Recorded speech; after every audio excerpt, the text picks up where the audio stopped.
Hey, it's Andrew here, and welcome to the e-commerce Fuel podcast, the show dedicated to helping 7 and 8 figure brand owners build incredible businesses and amazing lives. And today on the show, joined by Carly Craig. She is the author of Email is Not Dead. She's the COO at minikatana.com, which is an e-commerce store that specializes in very cool katanas, which are a fancy name for swords. And she works over there with Isaac. They've built some really amazing brand, incredible marketers and operators. And she's also the co-founder of tequilasunrise.co, which is an email marketing agency. And I have, through Isaac, through the e-commerce landscape, she's just kind of, been on my radar, someone who's been doing interesting things, and wanted to have her on to talk about a bunch of stuff, email. We're going to talk about operations and systems building and a few other things here at the beginning. But Carly, thanks for coming on. I'm excited to do this.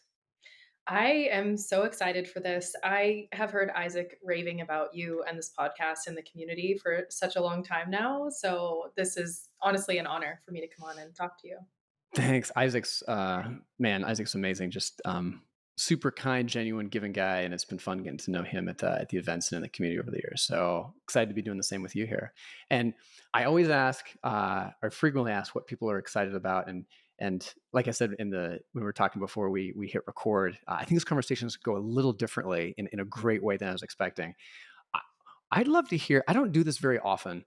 I think a lot of times people have a tendency to talk about their backstory way too much, and then it's like 40 minutes in, and then it's overdone. But you have a really interesting one and unique one, I think that is unusual. So talk a little bit about it if you would, like, you because you were saying you started are from Bakersfield and kind of had a non-traditional route into what is now a really impressive e-commerce career.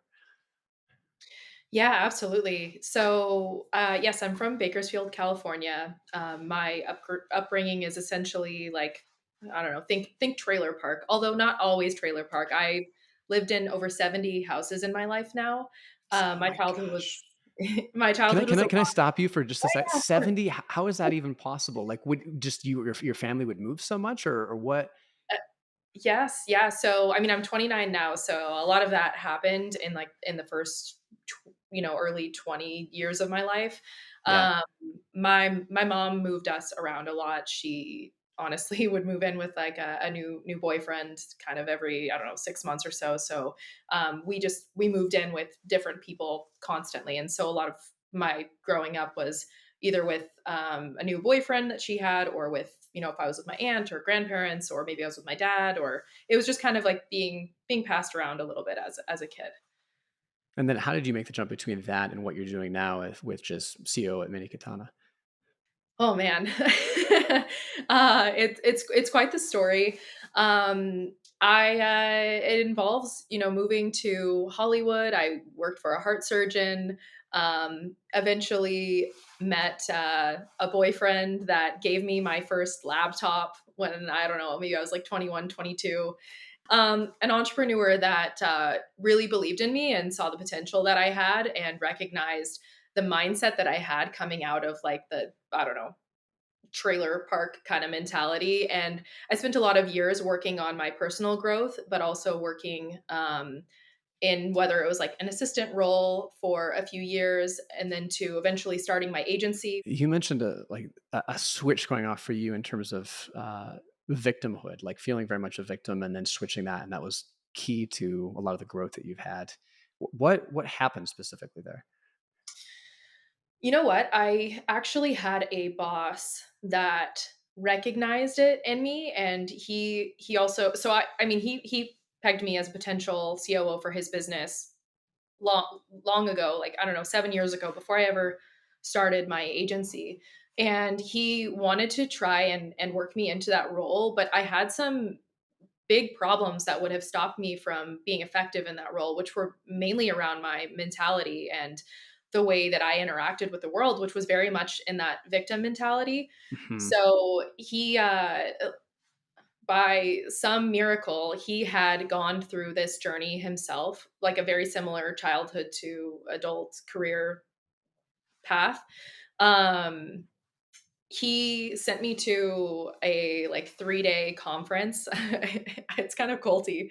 I'm trying to think of what was it called? I can't remember the name of it, but it was life changing. They taught me just like a different way to look at the world. And essentially, I started recognizing that nothing in life is actually happening to me. And I have so Uh-huh. much power over where I'm going, what I'm doing, like who is in my life, all of it. And I was so powerless before that, I couldn't have been in that COO role back when we talked about it 8 years ago or 7 years ago, whatever it was. What did they talk about that conference? 'Cause I've noticed, like, I feel like probably the biggest thing that has changed in my life with my worldview over the last 12 to 18 months is that I've come into contact with a couple where we all have victim mentalities to some degree or another, right? Like sometimes they're just extreme and keep us homeless, and sometimes that they're much more moderated. But I've had a couple personal experiences where I've just realized, like, if someone is in that space, you can't help. It's so hard to help them until they get out of that, right? Until they say, like, hey, Mhm. like, if everything else is everyone else's fault, there's nothing you can do for them. You have no hope of changing them. So, and that's been a little hard because I've just had to walk away from some situations and people that I'm just Yeah. like, I care about you, but there's just, I have no hope at affecting this in a positive way. So how did you, and from the outside in, when you tell people that, like, it's so hard to see that and flip that switch. What was it about this cult like experience that you went to that made the connection for you? Because I think that's something that's hugely powerful, and I mean, all of us need to some degree, but it could be, Yeah. it was life transfer, like life changing for you. So what was it? What did they say? Something did was there, like, how did that work? I think that it was recognizing that there is not only one way to see the world and that we all have our own unique perspectives and that there are tools that you can use or there are different frameworks that you can use to think through the things that happen in your life to, I guess, just build a different perspective. And it wasn't necessarily that 3-day conference. Like that was the beginning of me understanding that I had blind spots or that, the way that I saw the world wasn't the way that everybody else saw it, or that um, for me, it was that things were happening to me and that was what was making me sad. Yeah. Well, if you remember the name of the cult event, let me know. It's the only time I'll say this, but I'll put the cult event link in the show notes for for the episode. Yes. Take a hard right turn here before we get into actual systems and talking about what we really kind of set out to. Actually, two things. One, so we're at this kind of interesting moment. You've got a big, a deep background with email. Of course, you launched a very successful email marketing agency. You know that world incredibly well. And we're at this point where, like, Klaviyo is getting ready to IPO. They are, the big player in the email space. And there's other options. I know SendLane is another one that's kind of moving up and kind of getting a little more reputation or recognition in the space and becoming an alternative. I'd love to hear your thoughts. Yeah, absolutely. So, I guess to give some context, I have always been a massive Klaviyo fan. I know lots of people within their leadership. The book that I wrote last year, one of their co-founders, wrote the quote that's on the front of my book. I've spent essentially, 5 years of my life in Klaviyo every single day, and so I do know the platform fairly well at this point.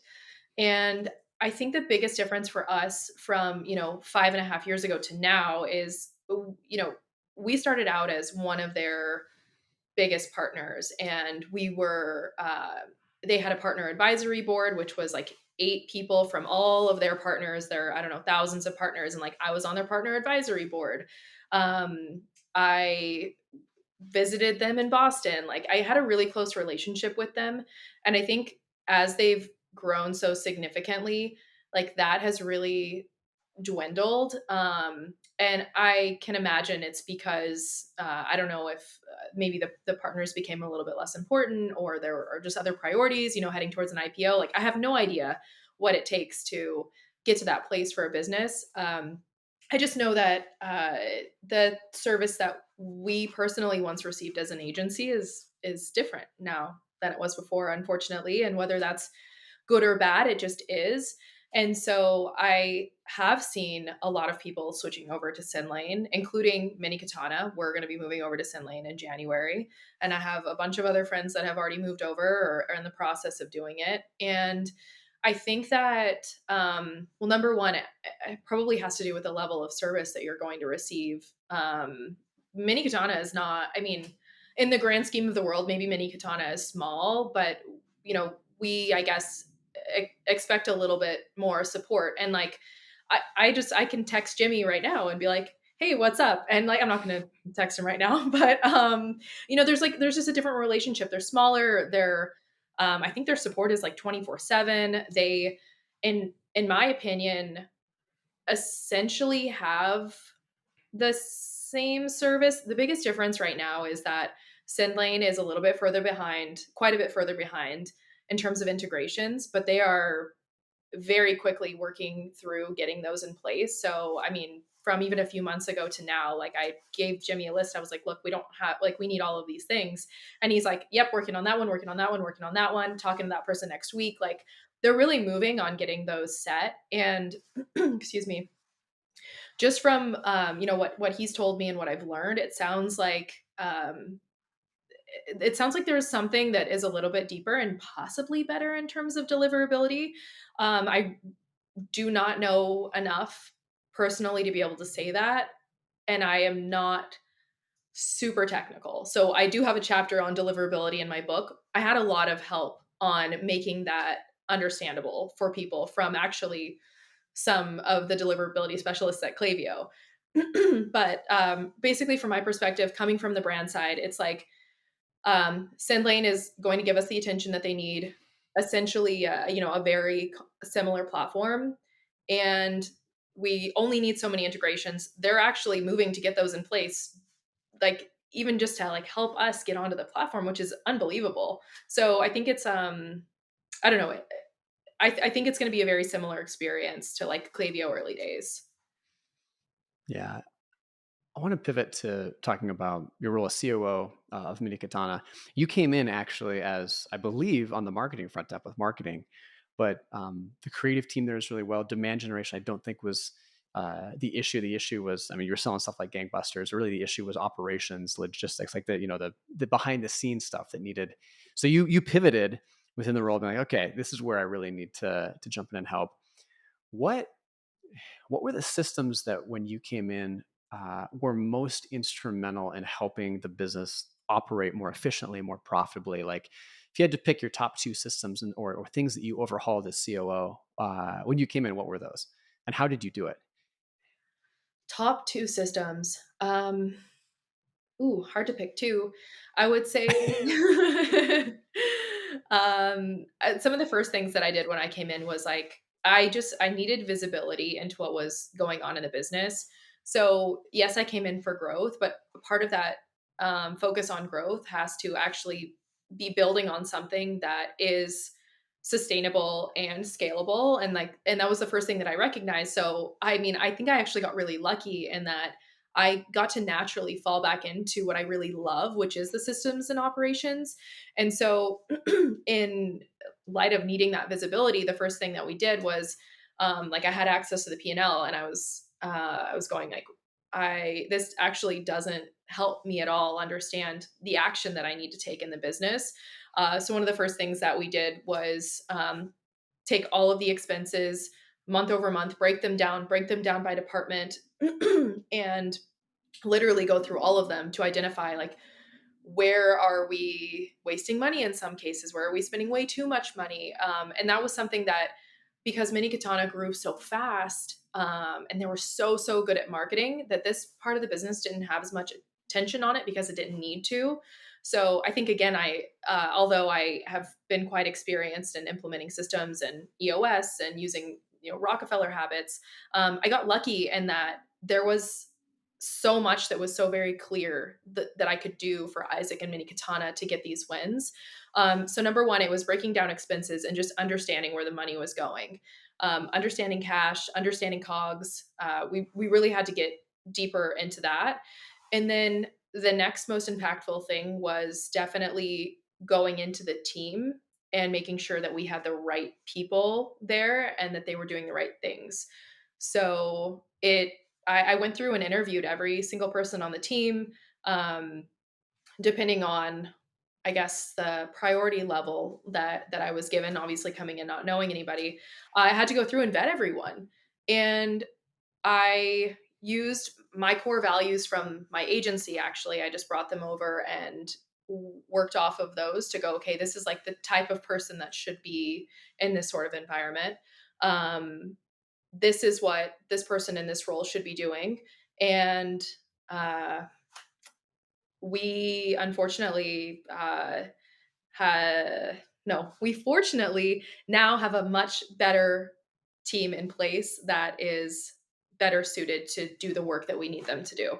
I know that's very No, no, I'm tracking with you. I'm broad. tracking with you. Going back to the expenses part, Yeah. what did you what did you discover or changes did you make as a result of doing like a deep dive on the P&L? Like one thing I try to do at least, if not every month, at least every 2 or 3 months is don't just look at the P&L, but go in and look at the line items, especially on your overhead and your expenses. Yeah. Click through in the Zero or the QuickBooks report or the Finale Loop, whatever you're doing, and look at what's adding up to there. And it's oftentimes you'll have stuff that sneaks in that because it's hidden in the category versus a line item, you forget about it, right? And it adds up. So what were the changes you made? Was it just kind of just fat cutting little things here and there, or did you make any big changes when you did a deep dive on the P&L that really impacted the business? Well, because it was being done in conjunction with the review of the team, just general overhead in that area went down a lot because we didn't actually need as many people as we had because things were Hmm. just not as efficient as they could have been. That was probably the biggest impact at first, but there were a number of other things that then we were able to recognize were a problem. So the amount of money that was being spent on the employee ran warehouse, looking at cogs, and then going a little bit deeper and even understanding, um, okay, why is it that they're so high? Are there things that we can do to cut these down? And mind you, this is not all necessarily my idea. Like Isaac and I now have this great community of ecom owners, founders, people that work within the businesses that can just like call things out and go, hey, why don't you look at this? So one of the things that actually Jeremy from Kitsch, shout out to him, was like, hey, look a little bit deeper at your cogs and your factories. And we ended up cutting cogs by like 40 to 50% this year, which is amazing. We moved from the employee run warehouse to a 3PL. There were a number of things on the operational side that we were just not even able to kind of trim the fat, but just completely change the way that the company operated in some ways to reduce expenses.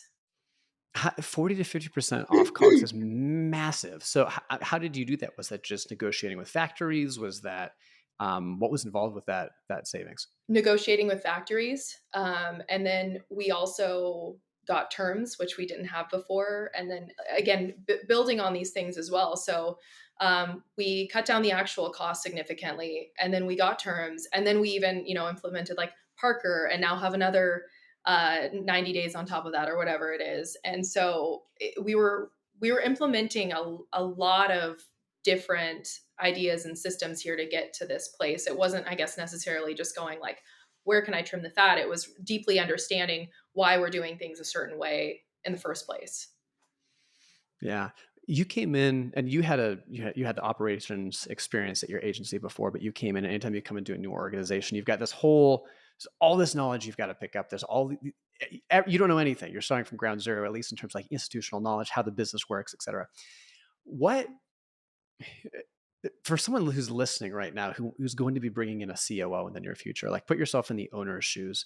What can they best do to set up that incoming COO for success? If you can kind of think back, like what were the things that Isaac did that were really helpful, or that would have been super helpful to have. You don't have to specify which one, given he's such a good friend of both of ours in the show. But you can speak broadly. But what are the things that if you were an owner going through this again with a new COO coming inbound, you'd make sure we're in place to set them up for success?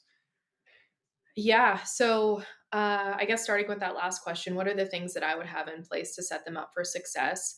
Um, I mean, they can do this as well, but if you have some idea of the operating system that you want to use for your business, whether it is EOS, which I'm most familiar with, or using like systems taught with the Rockefeller Habits, um, having an idea of the direction that you want to go with your operating system, and then having a vision. Like a COO cannot do their job. Like their job is essentially to take what the owner, the CEO wants, right? And then make sure to orchestrate that throughout all of the company operations, throughout all of the people, and without understanding exactly what they want. So having that vision clearly defined, the COO cannot make the progress that they would have made otherwise. So that was one of the things that Isaac and I did have to work through, was figuring out, okay, we need to define what the vision is, what are the goals, and I guess kind of getting into EOS a little bit, it was then setting that vision, creating the scorecard, which is understanding, okay, over this year's time, how do we work backwards from the goal and understand what needs to be done in each department, in each quarter. Going further than that, setting rocks and quarterly goals for each of the people in the leadership team, and just kind of cascading that through the company and making sure that everyone, like I said, like orchestrating everyone is on track to hit those goals. Because when you're dealing with, I think, we are around 30 people right now.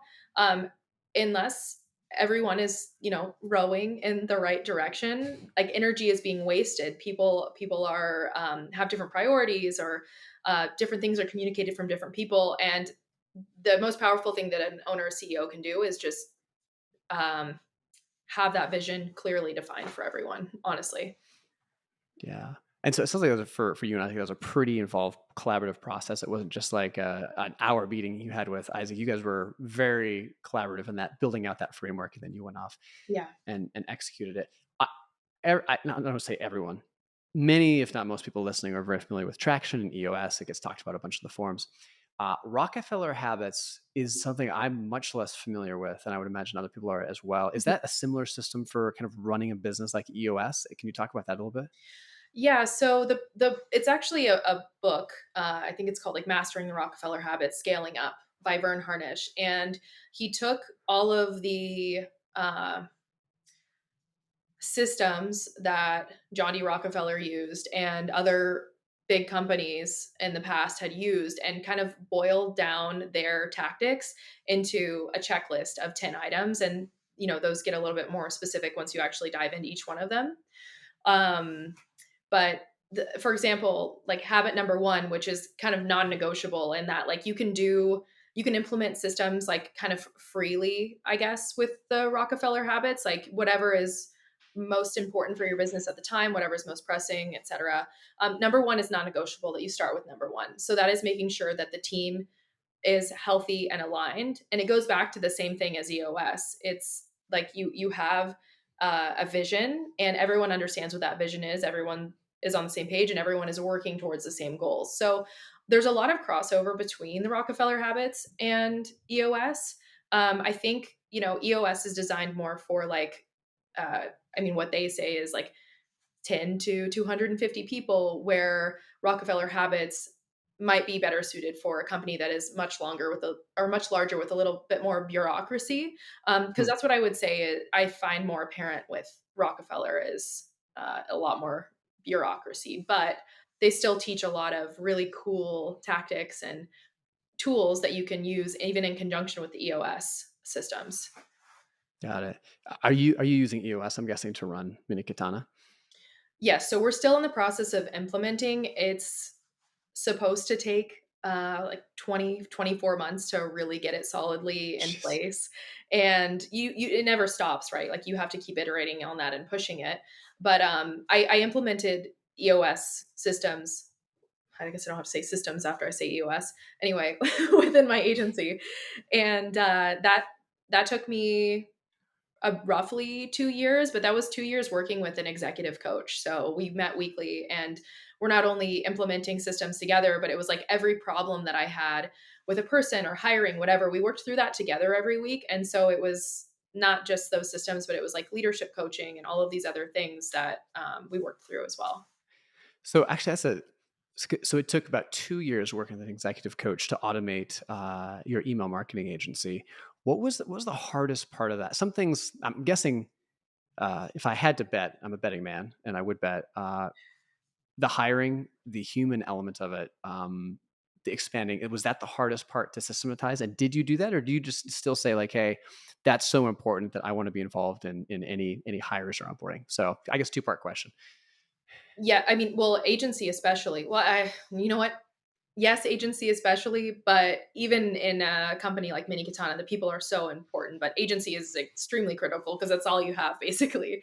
That's your service. Like that's what you're selling is Yeah, people, right? Yeah. yeah, Yeah. exactly. So, yes, we had to implement systems, especially on the hiring side. I mean, we implemented them on the back end as well. So, in monthly reviews or annual reviews, the way that we interact with the team weekly, daily, in day-to-day life. But I think the most impactful thing was identifying those core values and like real core values, not like excellence, strength, kind of random words. Identifying the core values, having a system in place for interviewing people where we're trying to recognize the issues that we had in the past and not let those type of issues seep through again. And honestly, a lot of that came in the trial phase that we would have. So we built trials out for the different roles that we were hiring for, and we would have a trial for a week, 2 weeks, even sometimes a month, to make sure that it was a good fit for not only the person coming in but for us as well. Because aside from the person being able to do the work, wanting to do the work, there's also our team that we have to worry about. And if you're constantly introducing new people that are either leaving because they don't actually like it or they're not working out, like that's very impactful on them too. So we had to learn how to protect the team as well with an agency having so many people kind of, at least for us, we weren't hiring very well in the first couple of years. Yeah. What are your core values at the agency side? Because you're right. Like some people have really good ones. Like I think about Eric Van Holtz and Beard Brand. They have three. I think it's hunger, freedom, and trust. Mhm. And I think it's cool because they're very simple. They're very unique and specific, easy to remember, but they have implications not just like kind of his personal uh, worldview and the way he thinks about business, but also with that you can they're great filters, right? Yeah. If not filters, they're great ways of saying what's important in the company and how they operate. So I'm always curious to hear about, especially people that are kind of committed to having them be a little different, which it sounds like Mhm. you are. So what were the core values you have at your agency? So we have 7 of them, and I think we actually should be narrowing it down a little bit. So I'll tell you my favorite one, and it's ability to figure shit out. That I is love that. that is my favorite number 1 core value, and, I mean, what is that? Like, resourcefulness, I guess there are, like, many different ways that you can describe that, but to us, like, it was very clear, like, you give somebody, even in a trial, a problem where you recognize that maybe have even purposely, given some contradicting information, or you've done little things to test that specific core value to find out if they have the ability to like recognize the patterns or whatever it is that you're trying to test for. And that one's my most important one. Yeah, I think that's just, I mean, I love that because I think about in teams or, I've got kids and one of the biggest things I want to leave with my kids is like the ability to figure stuff out on your own because it's such a meta skill for everything in life. Mhm, That one's super cool. What do you use on the real geeky side? This is getting to the technical side, mhm. the documentation. Like, are you on ClickUp? Are you like how do you run the back end of documenting the systems and tracking them? Like, what's your systems tech stack look like? So we're much further along with it, in the agency, obviously years in, versus Mini Katana. So I'll tell you a little bit about that one. We work out of Asana. I think the project management tool is like they all kind of seem the same to me. I think you can really make any of them work. Yeah. But what is important for us was identifying the most important standard operating procedures that we needed to have for day-to-day operation of the business, making sure to document those. And then we have a playbook that then is broken down by department and has SOPs for the main things that people need to know by department for whatever work that they're doing. And we took it a step further, and we have actually built training systems. I think we're using maybe Teachable, perhaps. We built training systems for each role in each different department so that when they come in, it's not only teaching them about the systems and processes perhaps that we use in the business, but it's also walking them through our core values, why those are our core values, giving a history of the business, like really what is the word I'm looking for? We really automated even that process of bringing somebody into the business. Initially it was all hand holding. For the first few years, I trained just about every person. I mean, I was. This is why I got a divorce. I'm working like 18 hours a day. Like, we had 50 people on our team during like the peak of COVID, and that was or the first year that COVID hit, we had 50 people on the team. I was about to have a baby, and that was just when I started working with the executive coach. So, you can imagine the crazy hours that I was working, and so, um, anyway, through working with that executive coach, going through EOS, I think using a lot of the Rockefeller Habits and a number of other tools that they taught, we really had to sort out that piece of training people and getting them up to speed as quickly as possible with the same exact information that everybody else has. Because one-on-one training is great, but like it's not It's not scalable. yes, yeah, not scalable exactly. Yeah. You mentioned too on the ops side, you went from a warehouse to a 3PL, and I feel like you hear. Doesn't seem like you hear a whole lot of middle stories with this. It seems like you either hear this saved our business. I'm so glad we don't have to deal with this. It's been a godsend. And you hear the 3PL totally ruined everything. They shipped out the wrong products. Their like customer service is just, falling off a cliff Yeah. in terms of fulfillment. What was your experience like going to a 3PL? So, um it was a little bit rough, but to be fair, it wasn't on the 3PL. It was the way in which we delivered our product to them. So, with things maybe labeled incorrectly or not labeled at all, or whatever the case was, like inventory counts were not accurate, things like that. So we went from um, a warehouse that was managed by amazing people that just didn't have experience in running a warehouse, and so they basically got our little uh, mess. We gave it to them. We were like, "Here you go." And so honestly, we have had a lot of problems over the last month or so moving to the 3PL, but it was primarily around inventory issues or things being mislabeled.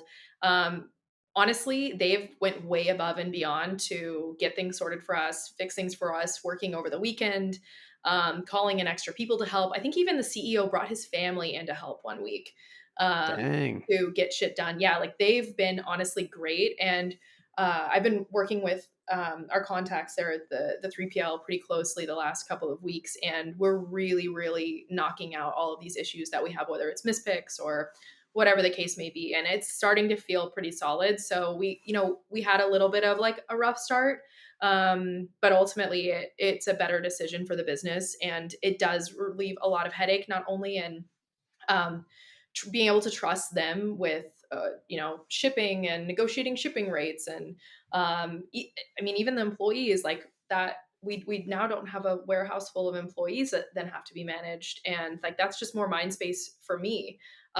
So it really clears up a lot of that for me personally. Got it. Um, we're starting to get a little low on time here, but one thing I want to make sure we talk about before we jump into the final lightning round, even though we didn't talk about it at all in terms of email marketing, which was originally where I thought we'd go, but we took a very hard right, which I'm glad it worked out that way. Talk about systems and other things. Your book, Email is Not Dead, wrote that I think the last year or two. Mhm. I think the last year, I think. Talk for people who were thinking about, you've got a ton of email marketing agency experience. You've written this book. Talk a little bit about, if you would, what's in the book, why people might want to read it, and where they can find it. Absolutely. So whenever I first started writing the book, I thought, "Oh, I know everything. This is going to take me 2 weeks, and I'll be able to publish this, whatever." It actually ended up taking me like 4 or 5 months working on it full time. And what I quickly learned was that there were a lot of things that we did as an agency that we didn't actually even know why we did. And whenever you have to start explaining why you do things, um, I can't remember the quote. It's something about you don't really master something until you teach it, and that's really what I felt writing this. Because I tried to break it down into each area of email marketing, I guess, on a high level. So from deliverability to flows to list building, etc. And really having to actually teach those things was like surprising for me that I did not know nearly as much as I thought I did when I started writing it. But it was meant to be for somebody who is maybe running an email marketing program in house, or is like the founder of a company that just wants to understand it to be able to manage their agency better, or manage somebody on their team better. For somebody who I guess just wants some more insight from somebody who'd been doing it for many years, and hopefully be able to apply a lot of what they learned right away. I include checklists in each of the chapters, so that people can make sure that they're doing certain things. And it was meant to be like a guide to like email marketing for dummies, kind of. It's a little bit more high level than that, I think, but honestly, it's still very good. There's going to be another version of it coming out, because there are a lot of things that I've actually learned from going from agency to brand side that have changed the way that I think about a lot of these things, now fully understanding it from the from the other side, essentially. And so I would change a lot of what I talk about automations. I think about campaigns differently now. uh, so much of it has changed, and so I'm hoping this next version is going to be a 10 times better. Now, we may have to do a different a follow-up discussion at some point. You've been on the agency side, right? And you've been on the brand side. And both players do things that are probably infuriating to the other player. So it would be super interesting to be like, all right, put on your agency hat. What are the owners doing that are just driving you crazy? Okay, put on your owner's hat. What are they like? That'd be a fun discussion to have at some point. Absolutely, yes. Yeah, Yeah. it's wild. Yeah. Well, check it out. Email is not dead. You can find it at Amazon, of course. I'd love to cap this off with a quick lightning round if you're game. So I'm just going to fire a bunch of questions at you. Feel free to give me the quick and dirty answers, and we'll roll through them here. Yeah. How would you describe the e-commerce environment in 1 to 3 words right now? Ooh. The first words I think about are not super positive. uh I mean, this is not 3 words, but everybody saw this amazing growth through COVID, and now that things are coming back to like a normal, I guess, buying economy, or maybe a little bit reduced from that. People had built their companies on the idea that they were going to grow so much, or that they were preparing for this growth. Like they're working off of these trajectories. I think people have had a really hard time adjusting, not only Mhm. adjusting, but also I think there's been a lot of ego in play in that, in seeing like this amazing growth, and then recognizing that maybe that wasn't all us, and that was a lot. It was really attributed to COVID and people's buying habits changing during that time. Because I can tell you, running an agency, having access to hundreds of stores throughout that time and looking at their revenue, they were all shooting up. And let me tell you, they were not all doing something super special. Like it was the Mhm. economy itself that was changing things. Um, and I feel like people actually are a lot harder on themselves than they should be right now, because their company isn't growing as fast as it did 2 years ago, or whatever the case may be. But I think we're experiencing that right now. Yeah, it's a hard time right now for sure. What's one of the fondest memories from your childhood? Hmm. Fondest memory. I want to say playing tennis. My grandma was like my favorite person in the world. She loved tennis, and so I joined the tennis team in high school, and like continued to play into adulthood as well, because she loved it, and like that was something that we could really bond over. So playing tennis. So, follow-up question. Mhm. What are your thoughts on pickleball as an avid tennis player? You know what? I actually have never played, and I'm in a tournament next week. Connor from Ridge is sorry, not Ridge. Connor from Hexclad is my partner in the pickleball tournament, and he's going to have to carry the team, but he already knows that. So I'll let you know next week after I play for There's a ton of them. if you've played tennis and like if you've played tennis, you'll be able to go on a pickleball court and be at a minimum not terrible, most likely pretty good. So there's a ton of you'll have a blast. For Connor's sake, I hope so. Yeah, you're in good hands, Connor. You'll be in good shape. Um, if you weren't living, I believe you're in LA. I could be wrong. Correct if I'm wrong, but I believe you're in LA. If you didn't live in LA, where would you live and why? Yeah, so I live in Vancouver in British Columbia now. Apologies. No, it's all good. I'm in LA all the time. I used to live in LA. I lived in Santa Monica, and I loved it there, and that's where I would move back to if I had the option to do that. we were talking, I always ask people like, what's something you're really interested in or like in the middle of or kind of trying to get better at? And you mentioned that you'd been working like with a coach, been doing a lot of dating and a ton of first dates. Um, what what are the top two things that first dates do to make a terrible impression? If you were to talk to people out there, be like, listen, what do you people smoking? Stop doing these two things. What would they be?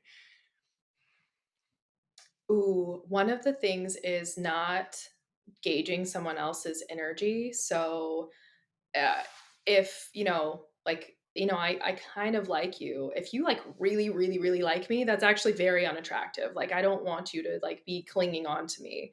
Um, and also, I guess it goes the opposite as well. I guess for somebody that is self aware enough to know whenever somebody else doesn't like you as much as Hmm. you like them. So it goes both ways. But I think like matching energy is something really important to understand. Yeah, total self-awareness for the win, 100%. Um, Last question.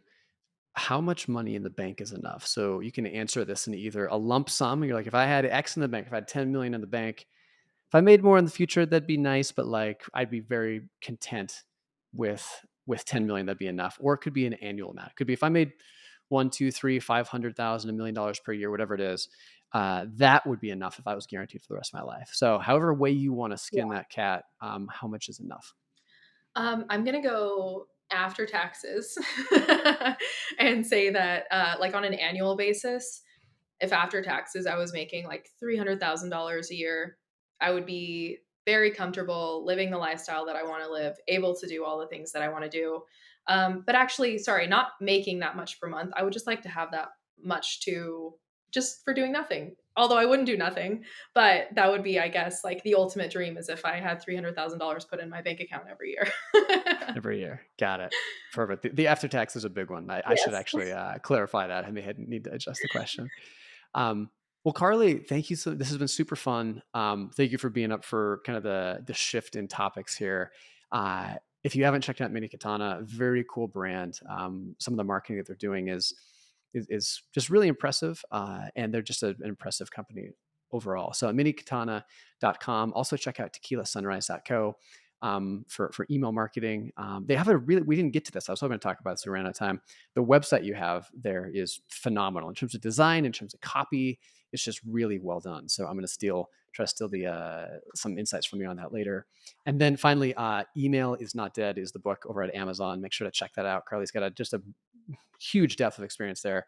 Running the agency, knows email inside and out. Make sure to check that out. So Carly, thank you so much. Good luck at the speaking gig in the next week or two, and appreciate you being a part of ECF and coming on. Thank you. Thank you so much. It was so wonderful.